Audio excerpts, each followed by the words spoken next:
नमस्कार दोस्तों। आज है 3 अगस्त 2026 और आज हम बताने वाले हैं मायावती जी से जुड़ी 5 आई बड़ी खबरें जो आपका दिमाग हिला देंगी। तो आइए शुरू करते हैं आज की पहली खबर से। बहुजन समाज पार्टी की राष्ट्रीय अध्यक्ष मायावती ने आरक्षण के मुद्दे पर एक बार फिर अपना स्पष्ट रुख दोहराया है। उन्होंने कहा कि अनुसूचित जाति, अनुसूचित जनजाति और अन्य पिछड़ा वर्ग को मिला आरक्षण संविधान द्वारा दिया गया सामाजिक न्याय का अधिकार है और इसमें किसी भी प्रकार का बदलाव स्वीकार नहीं किया जा सकता। उन्होंने यह भी कहा कि आरक्षण व्यवस्था को और अधिक मजबूत कानूनी सुरक्षा देने की दिशा में कदम उठाए जाने चाहिए।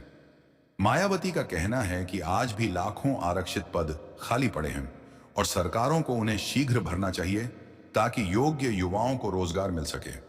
उन्होंने अपने समर्थकों से कहा कि आरक्षण को केवल चुनावी मुद्दा नहीं बल्कि सामाजिक समानता का प्रश्न समझें। राजनीतिक विश्लेषकों के अनुसार आरक्षण का मुद्दा आगामी चुनावों में भी प्रमुख विषय बना रह सकता है। दूसरी बड़ी खबर बहुजन समाज पार्टी के अंदर हुए बड़े संगठनात्मक फैसले से जुड़ी है। मायावती ने पूर्व राज्यसभा सांसद अशोक सिद्धार्थ को दोबारा पार्टी से निष्कासित कर दिया और साफ शब्दों में कहा कि उन्हें भविष्य में वापस नहीं लिया जाएगा। उन्होंने आरोप लगाया कि पार्टी अनुशासन और संगठन के निर्देशों का लगातार उल्लंघन किया गया, इसलिए यह फैसला लेना पड़ा। इसके साथ ही वरिष्ठ नेता रणधीर सिंह बेनीवाल को भी पार्टी से बाहर कर दिया गया। राजनीतिक जानकार इसे 2027 के चुनाव से पहले संगठन में अनुशासन मजबूत करने की रणनीति मान रहे हैं।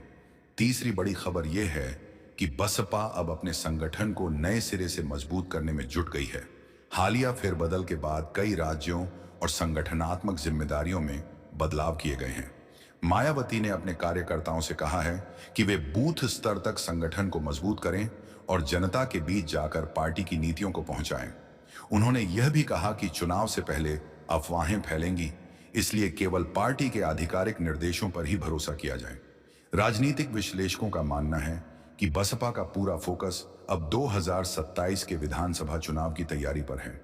चौथी बड़ी खबर उत्तर प्रदेश की बदलती राजनीतिक रणनीतियों से जुड़ी है। बसपा लगातार सामाजिक न्याय, संविधान, आरक्षण, रोजगार और कानून व्यवस्था जैसे मुद्दों को प्रमुखता दे रही है। मायावती अपने हालिया संदेशों में बार बार कह रही हैं कि पार्टी का उद्देश्य दलितों के साथ साथ पिछड़े वर्ग, अल्पसंख्यक, किसानों, महिलाओं और युवाओं तक अपनी पहुंच बढ़ाना है। राजनीतिक पर्यवेक्षकों का मानना है कि बसपा आने वाले महीनों में प्रदेश भर में जनसंपर्क अभियान और संगठन विस्तार को और तेज कर सकती है। पांचवी बड़ी खबर यह है कि मायावती ने पार्टी में अनुशासन को सर्वोच्च प्राथमिकता देने का संकेत दिया है। हालिया निष्कासन और संगठनात्मक बदलावों को इसी नीति का हिस्सा माना जा रहा है। उन्होंने स्पष्ट संदेश दिया कि पार्टी विरोधी गतिविधियों या अनुशासनहीनता को किसी भी स्तर पर स्वीकार नहीं किया जाएगा। साथ ही उन्होंने कार्यकर्ताओं से अपील की कि वे जनता के बीच सकारात्मक तरीके से काम करें और संविधान, सामाजिक न्याय तथा बहुजन समाज के मुद्दों को मजबूती से उठाएं। राजनीतिक विश्लेषकों का कहना है कि आने वाले समय में बसपा की आगे की रणनीति और उम्मीदवार चयन पर सभी की नजर रहेगी, क्योंकि उत्तर प्रदेश की राजनीति में हर बड़ा संगठनात्मक फैसला चुनावी समीकरणों को प्रभावित कर सकता है। आज की एक और महत्वपूर्ण खबर। नमस्कार दोस्तों, देश की राजनीति में एक बार फिर आरक्षण का मुद्दा चर्चा के केंद्र में आ गया है। बहुजन समाज पार्टी की राष्ट्रीय अध्यक्ष मायावती ने आरक्षण को लेकर अपना स्पष्ट रुख दोहराते हुए कहा है कि अनुसूचित जाति, अनुसूचित जनजाति और अन्य पिछड़ा वर्ग को मिला संवैधानिक आरक्षण किसी भी कीमत पर कमजोर नहीं होना चाहिए।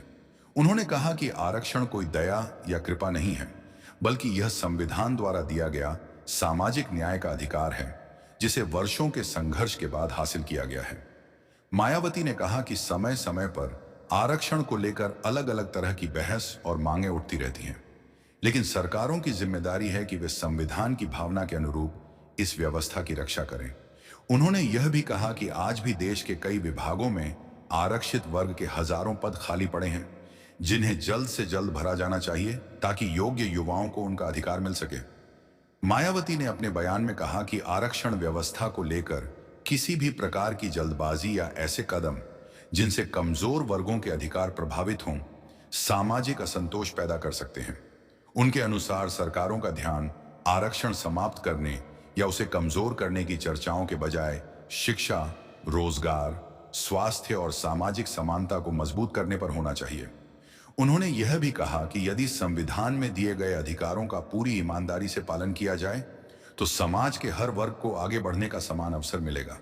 बसपा प्रमुख ने अपने कार्यकर्ताओं से अपील की कि वे समाज में जागरूकता फैलाएं और लोगों को संविधान तथा बाबा साहेब डॉक्टर भीमराव आंबेडकर के विचारों से जोड़ें।